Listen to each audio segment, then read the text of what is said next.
প্রিয় বন্ধুরা, এখান থেকে 1 কিলোমিটার মুন্সিবাজার থেকে পূর্ব দিকে, অর্থাৎ গুমতির আইল থেকে নেমে মুন্সিবাজারে ডান হাতে আমরা ঢুকলাম। আপনার দৃশ্যটা দেখেন। আমার প্রতিটা প্রোগ্রাম, প্রতিটা কাজ, প্রতিটা শ্রম শুধু আপনাদের জন্য। আপনারা দেখেন, আমাদের বাংলাদেশের এরকম জায়গা আছে অনেক অনেক অপূর্ব সুন্দর। আমি যে বাড়িতে আসছি, আমাদের বেয়ের বাড়ি, সেই বেয়ের বাড়ির পাশেই এই অংশটা। এখানে একটা সুন্দর পুকুর আছে। পুকুরের চতুর্পাড়ে অনেক গাছগাছালি, অনেক সুন্দর। কিন্তু আমি তো আর ভিতরে যাব না, যেহেতু আমার সময় নেই। আমি দৃশ্যটি শুধু আপনাদেরকে দেখাচ্ছি।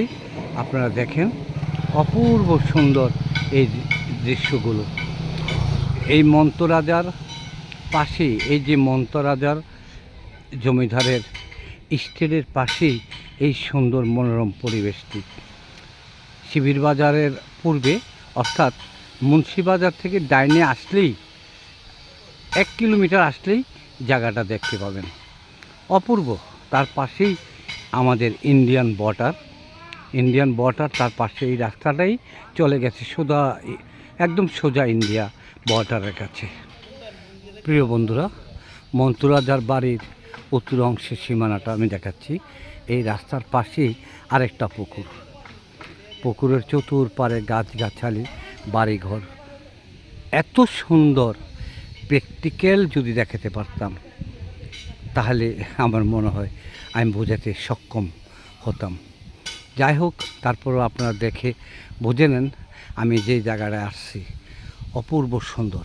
আর যে বাড়িতে আসছি, ওই যে গাছের ফাঁকে দিয়ে বাড়িটি দেখা যাচ্ছে, অপূর্ব সুন্দর এই বাড়িটি। এই যে দেখেন, আমি জুম করে দিয়েছি। এই বাড়িতেই আমি আসছি, আমাদের বেয়ের বাড়ি। অপূর্ব সুন্দর মনোরম পরিবেশের মধ্যে এই এলাকাটা। ইডাল্লা গ্রাম, শিবির বাজারের দক্ষিণ অংশে, মুন্সিবাজারের পূর্ব অংশে এই গ্রামটা অনেক সুন্দর। সবাইকে আন্তরিকভাবে ধন্যবাদ জানিয়ে বিদায় নিলাম। আল্লাহ হাফিজ। আসসালামু আলাইকুম ওয়া রাহমাতুল্লাহি ওয়া বারাকাতুহু।